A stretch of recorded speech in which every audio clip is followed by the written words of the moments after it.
नमस्कार, Asian news की खास मुलाकात में आप सभी का स्वागत है। मैं हूं आपके साथ भागीरथ साहू।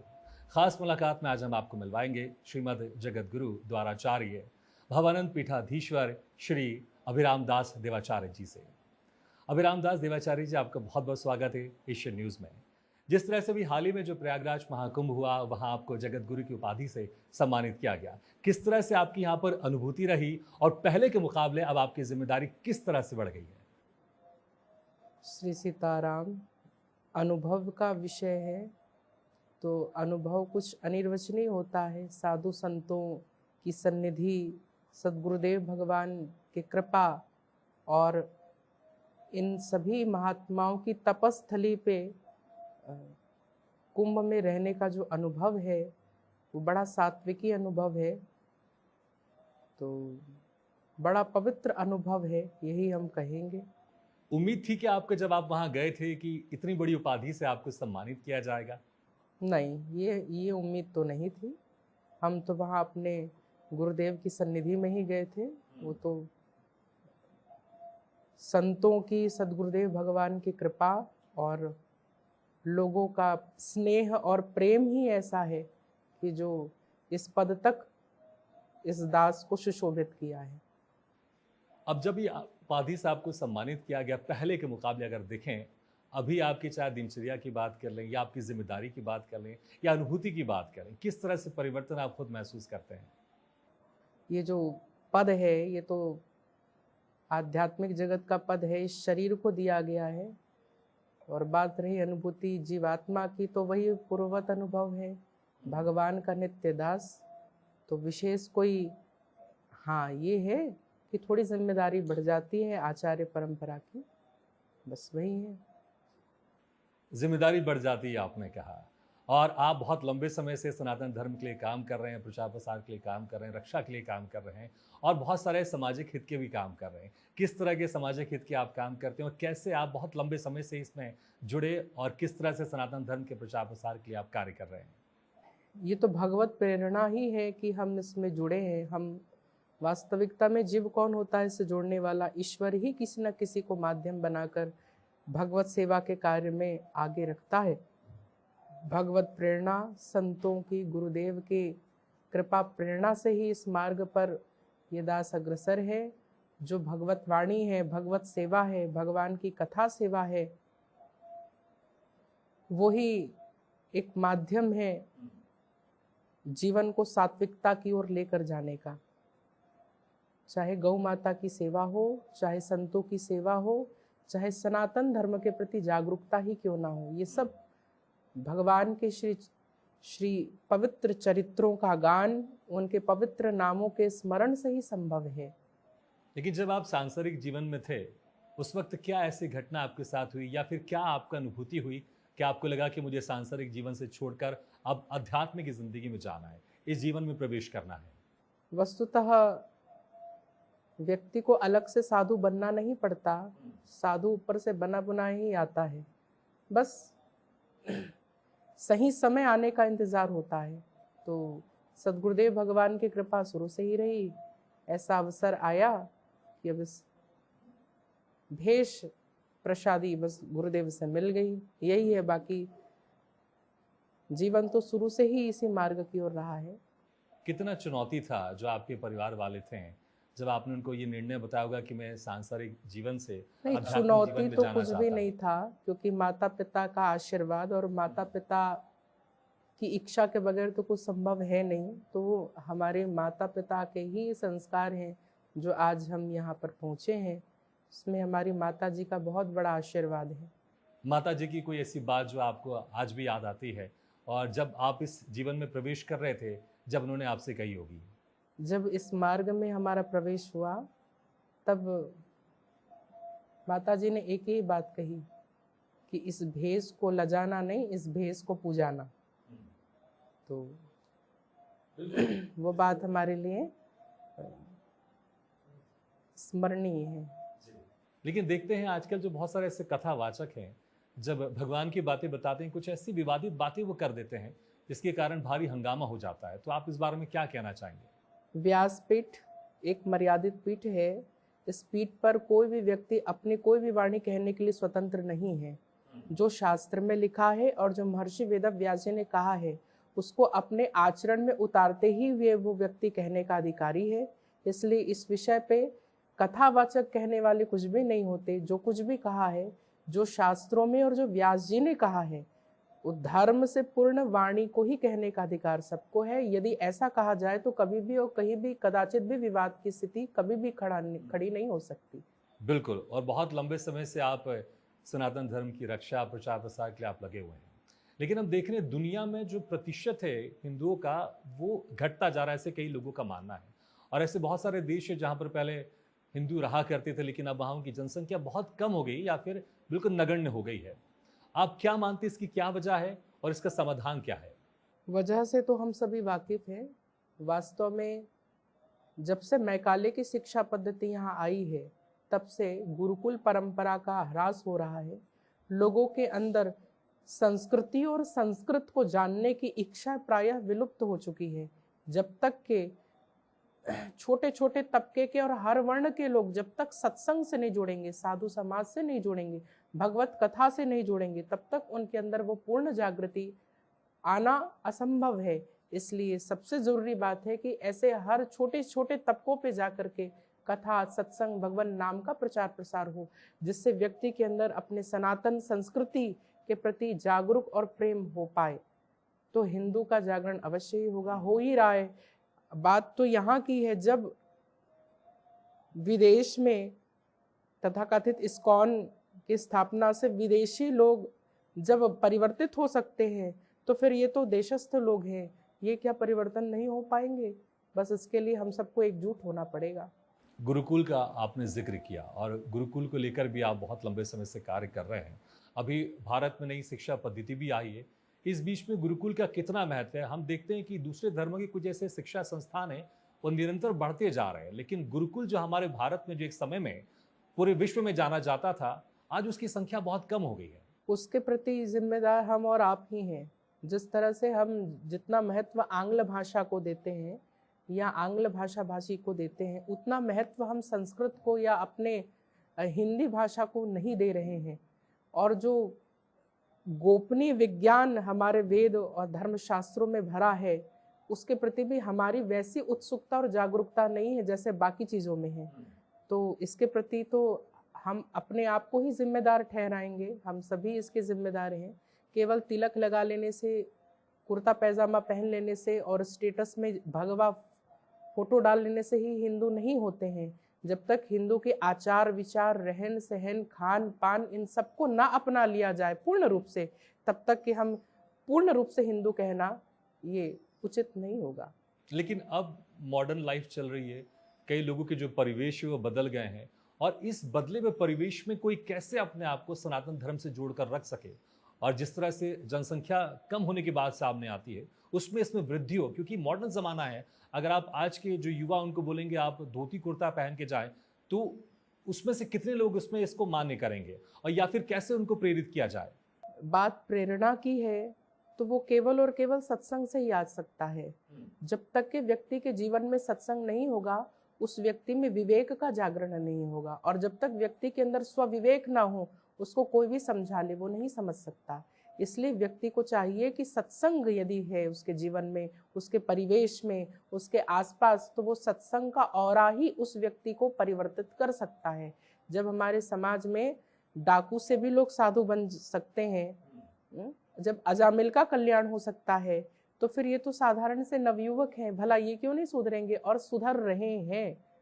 तो इसीलिए सत्संग का ही ज़्यादा प्रचार प्रसार होना चाहिए। वो अपने आप जागृति ले आ सकता है। देखिए, मनुष्य मात्र में इतनी पात्रता नहीं है कि वो किसी को सुधार सके। ये तो भगवान नाम और भगवत चरित्र में इतनी सामर्थ्यता है कि वो बिगड़े से बिगड़े लोगों को भी सुधार देता है। इसलिए ये भगवान नाम में ही इतनी सामर्थ्य है। जब तक उसका आश्रय हम सब न लें तब तक ये संभव नहीं है। अगर कोई व्यक्ति, क्योंकि आपने सत्संग की बात की कि सत्संग ये सब चीज़ को ठीक कर सकता है, अगर कोई व्यक्ति सत्संग में नहीं जा पा रहा है किसी भी कारणवश, तो घर में कैसे वो सत्संग का लाभ ले सकता है? जरूरी नहीं है कि साधु संतों के पास जाके ही सत्संग हो, वो तो बहुत आवश्यक है, मगर सत्संग का मतलब होता है अपने समस्त अंगों को सात्विकता के ओर ले जाना। जो महापुरुषों के दिव्य ग्रंथ हैं, चाहे गीता प्रेस से प्रकाशित हो या अन्य प्रकाशकों से प्रकाशित हो, रामायण है, महाभारत है, भागवत जी है, भक्तमाल है, इन ग्रंथों का स्वाध्याय भी यदि व्यक्ति करने लगे तो वह भी सत्संग ही है। तो इससे भी व्यक्ति के जीवन में सुधार आ सकता है। सात्विक ग्रंथों का, सात्विक यंत्रों का आश्रय लेकर के भी वह सत्संग कर सकता है। बिल्कुल। और श्रीमद् भगवत गीता जब हम पढ़ते हैं या फिर कोई भी आध्यात्मिक किताबें पढ़ते हैं, उस वक्त क्या जो व्यक्ति उसके जहन में होना चाहिए, उसके मस्तिष्क में होना चाहिए कि किस तरह से हम पढ़ें, क्योंकि प्रेरणा यहाँ पर बहुत कम देखने को मिलती है। क्योंकि मैंने देखा है बहुत सारे लोग ये सारे आध्यात्मिक किताबें पढ़ना तो चाहते हैं लेकिन वो शुरू नहीं कर पाते कि कैसे शुरू करें, कैसे पढ़ें। उसका कारण ही है, जब शरीर अस्वस्थ होता है तो शरीर को स्वस्थ करने के लिए अस्पताल जाया जाता है और डॉक्टर से ही सलाह ली जाती है और दवाई खाई जाती है। उस प्रकार से जब मन अस्वस्थ होता है, मन विचलित होता है, सूक्ष्म शरीर विचलित होता है, तब उसके लिए भी मन के डॉक्टर सद्गुरु और संतों के पास ही जाना चाहिए। उनके सलाह से ही कोई सात्विक ग्रंथों का अध्ययन, उनका संग करना चाहिए। जैसा आचार विचार और खान पान होना चाहिए, तो स्वतः ही उसकी आत्मा, उसका मन अपनी ओर सात्विकता की ओर गमन करने लगेगा। बिल्कुल, मुझे लगता है जो दर्शक इस वक्त हमारे खास कार्यक्रम सुन रहे हैं या देख रहे हैं, तो वो भी चाहते होंगे सारी आध्यात्मिक किताबें पढ़ें, लेकिन जिस तरह से आपने अभी बातें कही हैं, जो प्रेरणा मिली है, मुझे लगता है, शायद उम्मीद करूंगा कि वो बहुत जल्द या आज से या कल से इन सभी आध्यात्मिक किताबों को पढ़ना शुरू कर देंगे। देवाचार्य जी, हिंदू राष्ट्र की बात अक्सर हम देखते हैं, कई लोग करते हैं। हिंदू राष्ट्र की परिकल्पना कितनी आवश्यक है भारत के लिए या विश्व के लिए? परिकल्पना नहीं कहेंगे, परिकल्पना तो उसे कहते हैं जिसे बनाना पड़ता हो।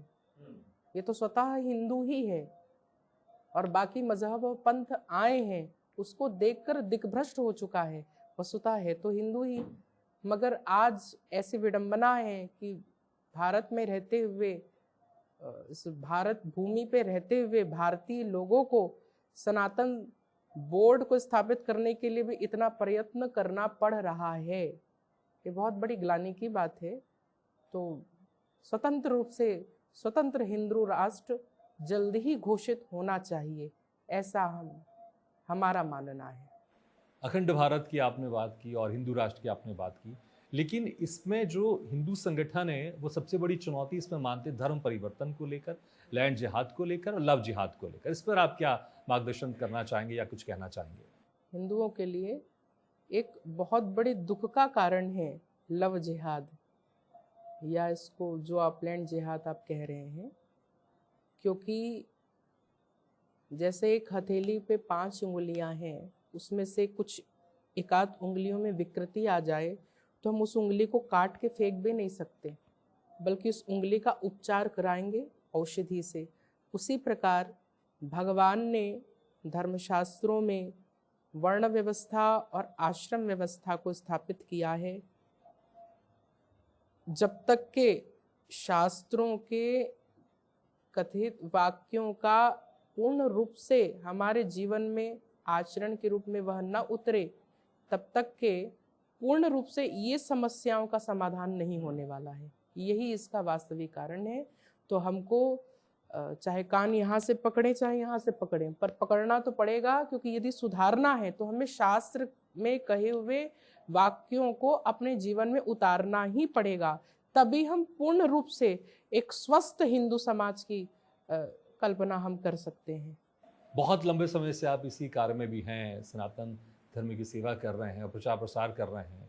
इस बीच में जो एक परिवर्तन है, चाहे युवाओं की बात करें या सनातन धर्म के लोगों के अंदर की बात करें, कुछ परिवर्तन आपको देखने को मिल रहा है कि अगर आप देखें कुछ साल पहले या कुछ दशक पहले जो एक आध्यात्मिक अनुभूति नहीं हुआ करती थी व्यक्तियों में, लोगों में, क्या वो बढ़ रही है? क्योंकि आप बहुत लंबे समय से काम धीरे धीरे युवाओं में परिवर्तन आ रहा है, लोगों में परिवर्तन आ रहा है। तो ये एक सात्विक संदेश है।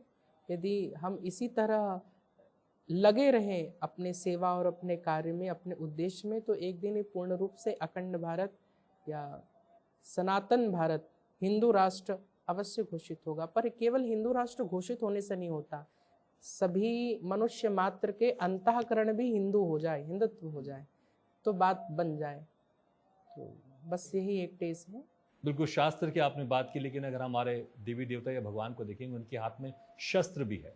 क्योंकि जब जब धर्म के अंत को लेकर कोई अगर राक्षस का जन्म होता है तो भगवान उनका संहार भी करते हैं, क्योंकि उनके एक हाथ में शस्त्र भी है।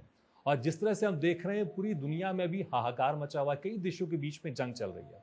अगर रशिया यूक्रेन की बात करें, वहाँ जंग चल रही है। अभी हाल ही में इजराइल और ईरान के बीच में जंग चल रही है। कुछ दिन पहले भारत ने आतंकवादी संगठन ध्वस्त किए पाकिस्तान में। ये इसको आप किस तरह से देखते हैं? क्या शांति स्थापित करने के लिए जंग की आवश्यकता है? क्योंकि अगर कभी कोई राक्षस जैसे कोई जन्म होता है, मैंने कहा कि भगवानों ने भी उनका संहार किया है, तो शांति के लिए जंग आवश्यक है? या फिर ये जिस तरह से हम बात करते हैं, अंतकाल की बात करते हैं, कलयुग की बात करते हैं, उसका ये अंत है? भगवान ने जो काल की व्यवस्था की है वो तो होगी ही, वो हमारे और आपके कहने से तो नहीं हो सकता। लेकिन जब विपत्ति या आपत्ति धर्म से हो तब वहाँ पे अस्त्र बिल्कुल उठाना चाहिए, क्योंकि जब तक के अस्त्र शस्त्र हमारे पूर्ण नहीं होंगे तब तक के रक्षा संभव नहीं है। इसीलिए बात यदि आपत्ति काल की आती है तो धर्मवीरों को, धर्म रक्षकों को अवश्य ही धर्म के लिए युद्ध करना ही चाहिए। और यहाँ पर अगर हम बात करें इन सब के बीच में, अगर कोई व्यक्ति अगर मोक्ष की तरफ जाना चाहता है या फिर वो सांसारिक जीवन से अगर आध्यात्मिक जीवन में आना चाहता है, तो किस तरह से वो प्रेरणा ले और किस तरह से आए? क्या कुछ उसको करना चाहिए?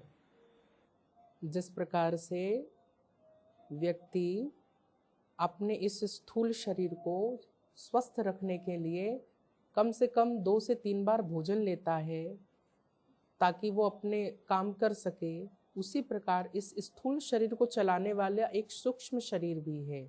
अंतःकरण चतुष्टय, मन बुद्धि चित्त अहंकार, अथवा आप कहें मन, तो उसको भी स्वस्थ रखना बहुत ज़रूरी है। और मन को स्वस्थ रखने के लिए ही आवश्यक है सत्संग। इसलिए यदि मन को स्वस्थ करना है तो उसे सत्संग पर आना होगा। और सत्संग की पहली सीढ़ी है, जैसा खावे अन्न वैसा होवे मन, जैसे पिए पानी वैसे होवे वाणी, जैसा होवे संग वैसा चढ़े रंग। इसलिए खान पान, आचार विचार, रहन सहन, इसमें थोड़ा परिवर्तन करना होगा, तभी व्यक्ति का मन पवित्र हो सकता है। हम एकाएक मन को कहते हैं कि मन विचलित है, मन ध्यान नहीं लगता, तो वो संभव नहीं है, क्योंकि भगवान के मार्ग में चढ़ने की 8 सीढ़ियां हैं जिसको अष्टांग योग कहते हैं। उसमें से पहली है यम, फिर नियम, फिर आसन, फिर प्राणायाम, फिर प्रत्याहार, फिर धारणा, फिर 7वें नंबर पे है ध्यान। और हम सीधे 7वीं सीढ़ी पर कूदना चाहते हैं तो ये तो संभव नहीं है। उसके लिए पहले हमको यम, नियम, आसन, प्राणायाम, प्रत्याहार इत्यादि पर ध्यान देना होगा। तो स्वतः ही हमको ध्यान लगाने की आवश्यक नहीं, जिधर दृष्टि जाएगी उधर ही हमें ईश्वर की प्रेरणा, ईश्वर की अनुभूति होने लगेगी। उसके लिए है खान पान। बिल्कुल, लेकिन हम देख रहे हैं आजकल के जो व्यक्ति हैं या मनुष्य है वो अपने कर्म में लगे हुए हैं ज़्यादातर, और अक्सर यही कहा जाता है कि कर्म करते रहिए, और भगवान श्री कृष्ण ने भी कहा है। लेकिन कर्म और धर्म में क्या बड़ा है? वस्तुतः कोई भी कर्म स्वतंत्र नहीं है। सारे कर्म जब धर्म से युक्त होंगे तो ही वह कर्म कहलाता है। यदि व्यक्ति कर्म तो कर रहा है मगर वो कर्म धर्म से युक्त नहीं है, वो कर्म भी अकर्म ही है। कर्म तो चोर भी करता है, कर्म तो डाकू भी करता है। तो इसलिए कर्म तो सबसे जरूरी है, मगर वो कर्म जब धर्म से जुड़ जाता है तो ही वह कर्म कहलाता है। इसलिए कर्म ही प्रधान है, पर धर्म से युक्त हो। महाराज जी, बिल्कुल कर्म की बात आपने कही है, लेकिन हम देखते हैं आजकल बहुत सारी ऐसी चीज देखने को मिल रही है जो अप्रत्याशित है। अक्सर हम ये देखते थे कि जो पतियों द्वारा पत्नियों के ऊपर अत्याचार हम देखते थे, लेकिन इसको लेकर सख्त कानून भी है, सरकार भी काम कर रही है, पुलिस प्रशासन भी काम कर रही है। लेकिन कुछ खबरें कुछ समय से ऐसी आ रही हैं जो मीडिया में अक्सर छाई रहती हैं कि कुछ पत्नियों द्वारा पतियों की हत्या का मामला सामने आया। कहीं पर कुछ पत्नी हैं जो अपने पतियों को मारकर ड्रम में बंद कर रही हैं, कुछ पत्नियां ऐसी हैं जो शादी के 10 दिन बाद ही हनीमून में अपने पति का कत्ल करवा रही हैं। आखिर ये चीज़ें क्यों हो रही हैं और कैसे इससे समाधान मिल सकता है? कैसे आप मार्गदर्शन कर सकते हैं, आप जो जनता देख रही है, जो लोग देख रहे हैं? वस्तुतः हम यही बात कहेंगे, ये जो विकृति आ रही है ये खान पान, रहन सहन और आचरण की विकृति ही है जो समाज पर हमको देखने को मिल रही है। जब तक के समाज का खान पान, रहन सहन, आचार विचार नहीं सुधारा जाएगा तब तक के ऐसी ऐसी दुष्प्रवृत्तियों को मनुष्यों को देखना पड़ेगा।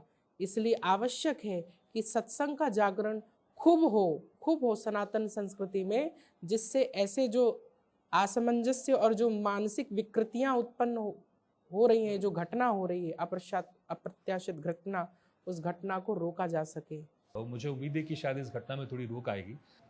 जिस तरह से यहाँ पर कथा सुनने को लेकर आप यहाँ पर प्रेरित कर रहे हैं, कितनी ये आवश्यकता है यहाँ पर कथा सुनना या फिर किसी कथावाचक के शरण में जाकर उनकी बातें सुनना, और किस तरह से शुरुआत की जाए और क्या कुछ ध्यान रखा जाए, क्योंकि हम देखते हैं कभी कभी कुछ कथावाचक ऐसे होते हैं जिनकी बात जो होती है विवादित भी होती है। तो किस तरह से ध्यान रखा जाए कि किनके पास जाए, किनकी शरण में जाए, किनको गुरु बनाए, कैसे किनसे दीक्षा लें और किस तरह से सच्चे मार्ग की ओर अग्रसर हों। हमारे यहाँ शास्त्र निर्णय लेते हैं, दीक्षा की परंपरा रही है, तो हम यदि परंपरा से जुड़े हैं तो परंपरा से जुड़कर के ही हम दीक्षा लें। दीक्षा यह किसी को देख करके या देखा देखी नहीं ली जाती, ये तो मन का और अंतःकरण का विषय है। जिनको देख करके मन सात्विक हो, मन प्रसन्न हो और सत्कर्म करने की प्रेरणा जिनसे मिले, कहे हमको उन्हें ही गुरु मानकर आगे बढ़ना चाहिए। ये शास्त्रीय नियम है। इसीलिए, और रही बात, जब तक के व्यक्ति में ये जागरण ना हो, कुछ स्वयं भी सदग्रंथों का पाठ जब तक वो ना करे, स्वाध्याय ना करे, जिस प्रकार एक व्यक्ति को इंटरेस्ट होता है, आज बच्चों को कहना नहीं पड़ता कि आप इंस्टाग्राम चलाएं, फेसबुक चलाएं, व्हाट्सएप चलाएं या नेट यूज़ करें, फ़ोन यूज़ करें, वो अपने आप को अपडेट करने के लिए ये सब कुछ में आगे रहता है। उसी प्रकार मन को अपडेट करने के लिए, आत्मा को अच्छा स्वस्थ रखने के लिए उसे सदग्रंथों का स्वाध्याय भी अवश्य करना चाहिए। जब तक कि वो सदग्रंथों का स्वाध्याय नहीं करेगा, उसको स्वयं को समझ में नहीं आएगा कि उसकी स्वस्थिति कैसी है, आत्मा की स्थिति कैसी है, उसे कैसे गुरु के पास जाना चाहिए, कैसे गुरु के प्रति समर्पण होना चाहिए। ये सब कुछ सही खान पान से ही संभव है, सही आचरण से ही संभव है, यही हम कहेंगे। बिल्कुल सही आचरण और सही खान पान से जो मस्तिष्क स्वस्थ रहता है और स्वस्थ कार्य भी होता है। देवाचार्य जी, संदेश तो आप लगातार दे रहे हैं, लेकिन अंत में कोई ऐसा खास संदेश जो आप देना चाहेंगे, क्योंकि बहुत लंबे समय से आप सनातन के प्रचार प्रसार में आप लगे हुए हैं और इसकी रक्षा में लगे हुए हैं। अभी हाल ही में आपको जगत गुरु की उपाधि से सम्मानित किया गया। अंत में जो दर्शक देख रहे हैं उनको आप क्या संदेश देना चाहेंगे? हम यही संदेश देना चाहेंगे कि बुरे से बुरे लोग ये भी परिवर्तित हो जाते हैं। एक होता है स्वयं का कर्म या स्वयं का भाग्य या एक प्रारब्ध, और इन तीनों से सबसे बड़ी है भगवान की कृपा, संतों की कृपा, भगवान नाम की कृपा। इसलिए हम यही कहेंगे कि मन लगे न लगे, कैसे भी हो, भगवान नाम का आश्रय प्रत्येक मनुष्य ले ले। जब भगवान के सतनामों का आश्रय, राम कृष्ण हरि, जिसमें उनका मन लगता हो, जब वो नाम का आश्रय लेगा तो मन लगे न लगे, वो नाम की ऐसी महिमा और कृपा है कि वो उस व्यक्ति के जीवन में परिवर्तन ला ही देगी। क्योंकि जो शक्ति है वो वस्तु को देखकर काम नहीं करता। जैसे अग्नि को कोई जानकर छुए या अनजाने में छुए, अग्नि जलाएगी। जैसे जहर को कोई अनजाने पिए, जानकर पिए, जहर अपना काम करेगी। उसी प्रकार भगवान नाम में ऐसी शक्ति है कि उसको जो भी ले वो काम करेगी ही, उसका अंतःकरण परिवर्तन होगा ही। बस निर्णय ये ले ले कि अब भगवान नाम का ग्रहण करने के पश्चात दोबारा वह पाप ना करे, दोबारा वह गलती ना करे। ये बहुत छोटा सा साधन है, ये प्रत्येक मनुष्य के लिए सीख है। और दूसरा है, अपने आप को सात्विक रखने के लिए उसको चाहिए, सनातन संस्कृति को जगाने के लिए उसको चाहिए कि भारतीय वेद लक्षणा देसी गाय की गौ सेवा करने की संकल्प वो ले ले। अपने हाथ से देसी गायों को चारा खिलाए, उनकी सेवा करे, तो उससे अपने आप सात्विकता का संचार हो ही जाएगा। चलिए, मुझे लगता है ये आपका संदेश लोगों तक पहुंचा है और इस पर ज़रूर वो फॉलो करेंगे और इस पर प्रेरित होकर आगे बढ़ेंगे। बहुत बहुत धन्यवाद देवाचार्य जी, आपने समय निकाल कर हमारे खास चर्चा की, बहुत बहुत धन्यवाद। तो इसी के साथ एशियन न्यूज़ की खास मुलाकात में फिलहाल इतना ही। अगली बार फिर किसी खास शख्सियत से मुलाकात करेंगे, तब तक के लिए देखते रहिए एशियन न्यूज़।